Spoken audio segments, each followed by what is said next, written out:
Yo, what's going on, man? Top of the morning to the boys and the girls of the gambling community, man. Today is February the 1st, first day of February 2023. It's your boy Chris, and this is the Cashed It with Chris NBA betting show slash podcast live right now on YouTube, recorded for you guys to go back and listen to later on at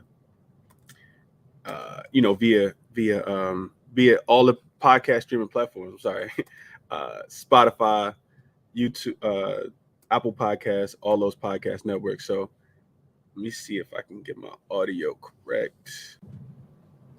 Okay, that should change the audio, make it a tad bit better. But real quick, man, the podcast is brought to you guys as always by the Basketball Forever Podcast Network. It's a lot of great podcasts that are going on over there. So if you guys are looking for even more content, basketball content, check out the Podcast Forever Network. I just so happen to do the gambling podcast, but there's a bunch of podcasts going on over there.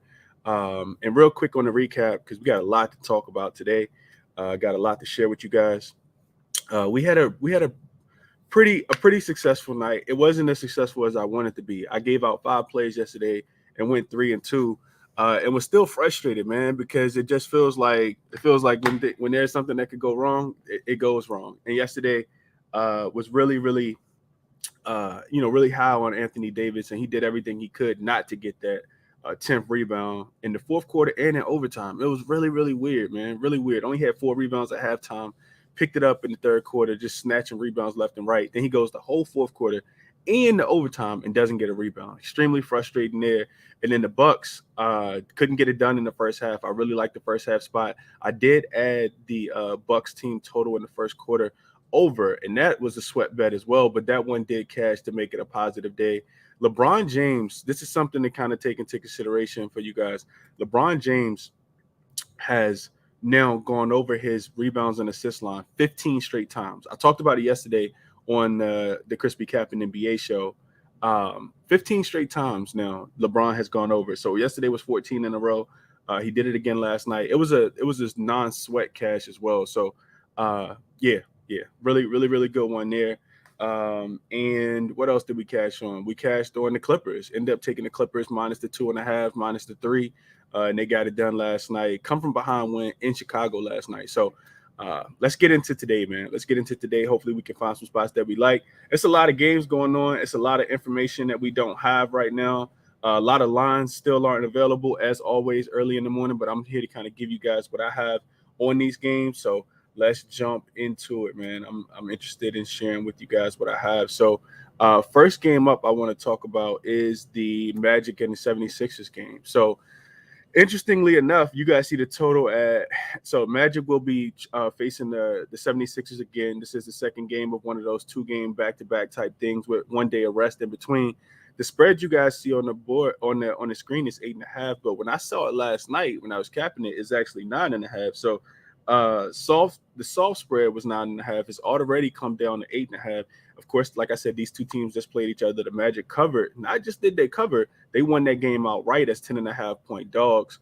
This is the Magic third game of a 5-game road trip. They play the Timberwolves next on Friday. That's a revenge game for them because the Timberwolves did beat them. I think the Timberwolves did beat them the last time they played earlier. Yeah, Timberwolves smacked them last time that they played earlier in Orlando. I vividly remember that game. Timberwolves jumped out on them early. Sixers 7-game road trip, 7-game winning streak just snapped the other day.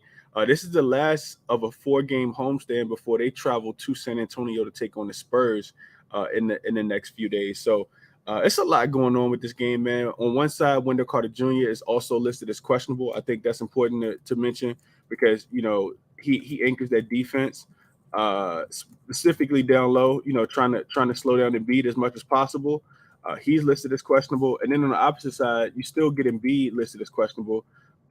So I think that one makes this one extremely difficult to cap, just because last game we had to wait all the way until game time to find out if Embiid was actually going to play. So I don't know about with this one. I do think that 76ers should take this game a tad bit more serious. If Embiid doesn't play, I would definitely be looking at James Harden triple-double, and I'd be looking at his rebounds plus assists, probably his PRA to go over as well, points, rebounds, and assists. And one thing we know about the Sixers, if the Magic, if they're gonna give up points, it's typically gonna be to the 3-point line. And I saw the Magic playing stifling defense in the fourth quarter against the 76ers the other day. They were switching everything. The 76ers couldn't get a shot off. They scored 19 points in the fourth quarter of that game. And that was one of the reasons why the Magic were able to win, is because they have a lot of length, a lot of athleticism, a lot of guys that can switch, because everybody's pretty tall and everybody can kind of move their feet. And we saw that given if you watch that game at the end, you saw the 76ers have trouble trying to score the ball. So those are my thoughts in that game. I'm not picking a side. I'm not picking a prop, just because, like I said, we got a lot of information that we don't have. Let's go to the Wizards and the 76ers game. So last night, this was at 6.5. I'm sorry, this was at 6. So soft spread had the Pistons catching 6 points as a home dog against the Washington Wizards. The total in that one was 236.5. Now you see it at total is so open at 234.5. It looks like it's been bet up already to 236.5. And we know why, right? The one thing about the Pistons that hasn't changed all year is that when they're at home and they're a dog, they don't play any defense. They tried to play some defense the other day when they were playing against the Dallas Mavericks, but at home, especially as a home dog, this team doesn't play any defense at all. So what I want to do is just real quickly, I want to show you guys. I'm gonna share my screen and show you guys why a lot of people just instantly just jump straight on the over for the Pistons game. So if you just do a simple query of Pistons at home as a dog, you guys can see right here that they are 14-8 and 14-8. So if you just blindly bet the Pistons to go over their team, to go the game to go over when they're at home, you see that you're profitable 64% of the time, which is a pretty good hit rate. As you come down, you see that, even in their last 5 games, it looks like 2 of them have gone under, but 3 of them have gone over.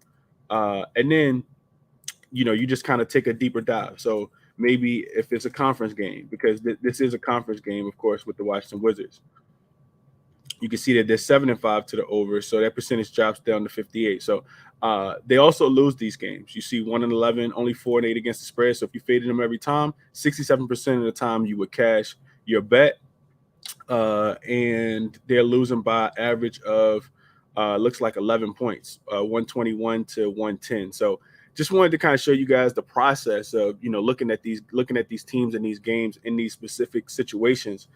Excuse me. What I had on this game was Wizards, last game of a 5-game road trip for them. Dave, it's crazy to think that the Wizards have won 6 games and covered all 6. It started when Bradley Beal came back against the Washington Wizards 2 weeks ago. And this team is hot, man. They just beat the San Antonio Spurs by 19 the other day.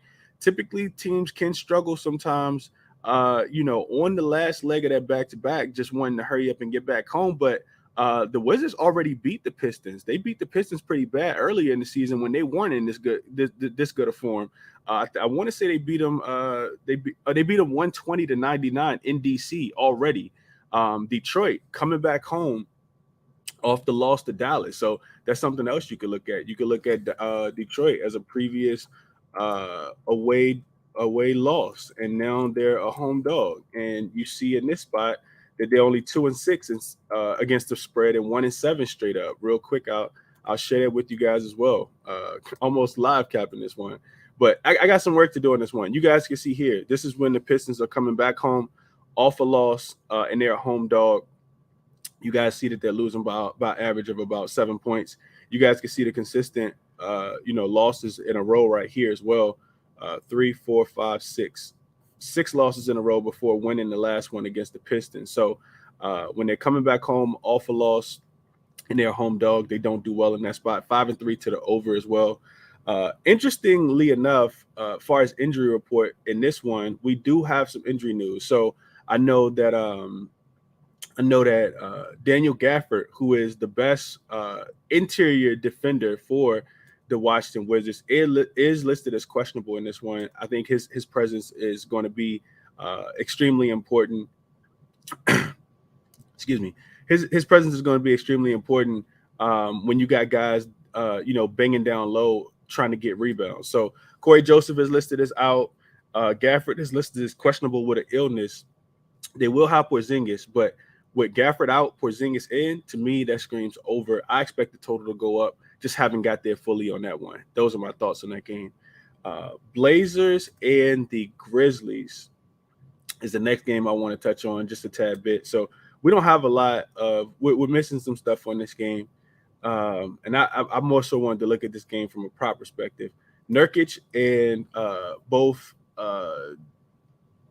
Josh Hart are listed as probable. Danny Green is also listed as probable. He could make his return for a season debut today because he hasn't played a game. So Blazers first road game after a 6-game road trip. They play in DC on Friday. This is a revenge game for Portland as well. Memphis did go into their building and beat them 111-106 earlier this year. The Grizzlies, second and final home game of a 2-game homestand. They're on the front end of a back-to-back. They travel to Cleveland tomorrow. They had 5 losses in a row on their road trip before they came home, and they had to come back from double digits to beat the Pacers the other day as well on Sunday. Bain is listed as questionable. Like I said, Danny Green could make his season debut today, and Steven Adams is still out. So one thing I was looking at, and I got two looks I got for this game. The first one is the Grizzlies' first quarter, right? I think there's substance to fading the road team that's coming off 5-6 straight games at home and then having to go on the road. So I think if the Grizzlies want to win this one, they should come out early. Typically, that's how they've been playing, but it'd be nice to have Desmond Bane in. I feel like without Desmond Bane, without Steven Adams, that's too much. Then you throw Danny Green in there, trying to get him acclimated. This will be his first game, like I said, if he does play tonight. I think that's too much to overcome. So I think if they can get Desmond Bane in, I'm going to be looking at the Grizzlies' first quarter. I think, and he cashed cow the other day in the game against the Indiana Pacers. I do think you got to look at Jared Jackson Jr. in this one. With no Steven Adams, they've slid him into the 5 position. Brandon Clark and Tillman been running the 4, and I do think that we've cashed on the Blazers. We've cashed on opposing big men against the Blazers a few times this season. Thomas Bryant went off in a game. And then we also cashed with Jakob Poeltl in the second leg of a back-to-back. So I'll be looking at Jared Jackson points. Maybe it's points plus rebounds in this spot because the Blazers do give up a lot of points and a lot of rebounds to opposing big men. So that's how I'll be looking. I know Precious Achiuwa just had a big game against them. That's how I'll be looking at this one. Jared Jackson Jr. over his points and rebounds. And the Grizzlies, their first quarter, whatever the spread is, I think they should come out here and jump out early. Neither one of those officials, but that would be how I'm looking to attack that game. Next game up, I want to touch on just a tad bit is the Kings and the Spurs game. So spreading this one is 7.5 in favor of the visiting Sacramento Kings. The Kings are 7-3 straight up, 6-3-1 against the spread in their last 10. They're 14-8 ATS on the road, which is one of the better road ATS records because a lot of teams have actually been struggling on the road. This is the third game of a 6-game road trip for the Kings as well. They have a clean injury report. Everybody should be in. You look at San Antonio, this team has taken a step back recently. They're just 1-9 straight up, 3-7 against the spread in their last 10, coming off a 21-point home loss against the Washington Wizards. This is home game number 3 of 4 during their home stand. They lost and failed to cover 5 straight games, though. So I think there's some substance to that. This team is really struggling to score the ball recently. I know that a few of their games have actually gone under. And then even if they do score, one thing they're not going to do is they're not going to play too much defense. This one's pretty easy, man. Sacramento or nothing for me. Sacramento has already beat this team twice this season. They covered both spreads. One was in San Antonio, one was in Sacramento. And I think, excuse me, I think the pivot is a team total. I know Sacramento team total is going to be pretty high. You look at the total for the game, it's 244 points. You divide that by 2, you get 122. And then you take that and add 4. So 126.5. I know that number is high, but I would be looking at Sacramento to be able to get to 126.5. I think that's the play in this game. The two games the Sacramento played San Antonio already this season, they scored 132 in the first one and 130 in the second one. So I think that they can get to 125, 126 in this spot. The Kings typically don't play as well offensively on the road as they do at home. But I think, and they are coming off a win as well. They did beat the Minnesota Timberwolves in the second leg of that kind of, back-to-back that they had in Minnesota, excuse me, just last week. So I think I pivot towards the Kings team total. You also just taking a look at the San Antonio Spurs. This team is, when I say really struggled to guard anyone, this team has been giving up points left and right. Every team pretty much goes over their team total. The last game, like I said, did go under. The Wizards scored 127. The Phoenix Suns scored 118. The Clippers scored 138. The Lakers only had 114, but 13. That was the second leg of a back-to-back. Portland scored 147 against them. The Clippers 131. And one thing we know about the Spurs is they love to get out, fly, and push the pace. So I do anticipate this total going up. And if you like it, you might want to get on this one now. Not official play for me yet because I got a little more work to do on it. But I'll be looking towards that King. I don't even know if the team total is actually available yet. Team total's not even available. But I will say this: team totals typically become available about 8:30 a.m. So if you like the team total, I think this is one that you can play just because there's not a lot on the injury report. You got a clean injury report for Sacramento. They also need to keep stacking up wins. The Clippers won last night. With the Clippers winning last night, they're right on the tail of the Sacramento Kings team for third place in the Western Conference. So you continue to need to win. I think Sacramento, the thing that they do best is score the ball. And I do think that, the Spurs should be able to keep up with them. So I like that game to go over. You could also pivot towards, a team total over for Sacramento. Like I said, they already scored 130 twice. And if you get the total early, then you don't have to worry about, getting it steamed when it's steamed later. So that's what I got for you guys there. That's 4 games in the books. Let's touch on one more real quick. I'm 17 minutes in, but I got time. I got time for one more. So next game up, and let me see what y'all saying in the comment section real quick before I touch on these games. Top of the morning, Wayne. Wayne said, Chris, we need you on J Money Show every day before NBA tip-off. Hey, that was fun yesterday, man. I enjoyed doing J Money Show. That's my brother, man. I love J Money to death. One of the guys that I actually look up to a lot in this space, man. Jay is top notch for sure. Always try to catch Jay's show when I can. Appreciate you as well, Anthony. Good morning, KC. What up, Derek? Derek said, what up, Chris? In the chat, betting has been brutal. Brian, what's happening? Took Magic plus 9.5, going right back to the window with this one. Sixers might win, but less than 10 for sure. I agree with that, Brian. I want to make sure we have all the pieces to the puzzle as far as Wendell Carter Jr., as far as Embiid's status, but I do think that, even if they win the game, I don't see the Magic losing by 10 points when they've had a day of rest. This team is not going to lose too many games by 10 points, man. So I like that as well. Brian said, like the Wizards and the Thunder spread too, fading bottom tier teams rest of the season should be profitable. That's a fact, Brian. I like that a lot as well. And I'm not going to touch on that Rockets game, but I do think that there's some substance to taking the Thunder. The Thunder, however, one thing I looked at, and because they have already lost to this team, the Thunder have already lost to the Houston Rockets, which I know that sounds puzzling, but I think that there is some substance to the spread's already moving, right? The Oklahoma City Thunder are 6-point favorites now because that line actually opened at 5.5 last night, and they've already lost to the Houston Rockets. They lost to the Houston Rockets, and they also have another game with the Houston Rockets in 3 days. They play again on February the 4th. They lost to the Houston Rockets 118 to. I'm sorry, no, they didn't. I'm tripping. This was actually no. Yes, they did. They did. I thought I saw that right. They lost to the Houston Rockets 118 to 105.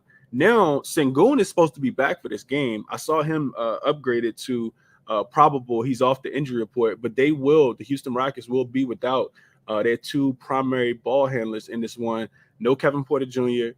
and no Jalen Green as well. So OKC, it is their first game after, I want to say, let's see what I had in my notes. I think first game after, I know it was a tad bit of a road trip for OKC. They They played. I said I wasn't going to talk about the game, and first thing I do is start talking about the game.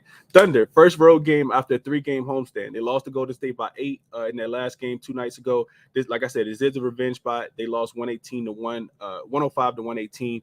Dort is out indefinitely. They're not sure how long he's going to be out. The way I read that is that he'll probably be out through the All-Star break.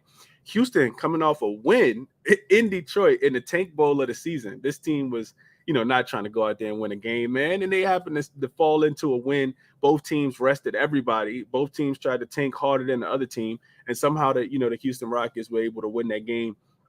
Like I said, Jalen Green and Kevin Porter Jr. already being rolled out. If you like the Thunder, go ahead and jump on them early because I do anticipate this line moving up. Also, couldn't talk anybody off looking at a Thunder team total to go over. And it was let's see. The spread, the total is 230. You divide that 230 by 2, that's 115, and then you add 3 points. So 118 is what it looks like the total is for the Oklahoma City Thunder. I think that they should be able to get there. I do think there's also some substance, and this is the last thing I'm gonna say before I get up out of here. I do think that there's some substance to the Houston Rockets. If you guys don't know, they have the worst second half offense in the NBA. They're averaging like 47, 48 points. In the fourth quarter specifically is the worst spot for the Houston Rockets. Their offense, they just run out of offense. I'm not sure exactly what it is. From what I watch, they play a lot slower. I know that even if the game's close, they're going to try to lose because they really want Victor Wembanyama, and they're in a really good position to get him so far this season. So I will be looking towards just taking, whatever the halftime spread is. Take the halftime spread for the Thunder if you don't want to lay, the big number. You don't want them to win by, 6, 7, 8 points. Now, should they? Absolutely. They can come in here and smoke this Houston Rockets team and get their revenge in this spot. But if you don't want to do that, play it live. I think there's some substance to playing it live, especially like I said, no Jalen Green, no Kevin Porter Jr. I do think that the line moves up. It was 5 last night. And like I said, it's already up to 5.5 and 6. So that's what I got for you guys there. What do you think about Jalen doing rebounds sitting at 8.5 versus the Wizards? Curtis said. I think there's some substance to playing Jalen Duren rebounds as well tonight, especially if Daniel Gafford doesn't go, because then Porzingis has to play the 5. He isn't as aggressive as a rebounder as what's the guy name as Daniel Gafford is. So I like that. I like it. I like it a lot. I sent that tip to you, bro. This the homie from last night. Oh, hey, I appreciate that, bro. I told you don't even send it. I said keep it, man. But if you sent it, I appreciate it, man. When y'all win money off the show, all I want y'all to do is go leave me a good review on Spotify or Apple Podcasts. I don't want any money from you guys, man. I want my money from the books. We here to smack the books up, take their money, but I get a plays to y'all because I want y'all to win too, man. I don't want no money for y'all. That's why I don't charge for picks, but I appreciate that. What's up, Free Minds? Frank, let's go. Andrew in the building. What's up? Chris, we need to read your mind with the Jaren Jackson Jr. Chris, you read my mind with the Jaren Jackson Jr. points plus rebound. He got to get in there, Raptors fan. He got to. It's a Jaren Jackson Jr. type of night, and perfect matchup, right? Perfect matchup without Steven Adams. So Steven Adams is without a timetable to return as well. He's going to be out. What happens when, what happens when guys have to step up is, you want to buy their props when they're low. I talked about this with Brandon Ingram last night as well. Jaren Jackson Jr. numbers probably going to shoot up through the roof just because he's going to be asked to do more sliding into that 5 position, not playing the 4. So Jaren Jackson Jr. rebounds, and just so happened he's playing against the Portland Trailblazers, who are a terrible defense when it comes to, guarding opposing big man. I really like it. I haven't even looked at it yet, but that's probably something that I'm going to be on today is Jaren Jackson Jr. points plus rebounds. It just makes sense in my head.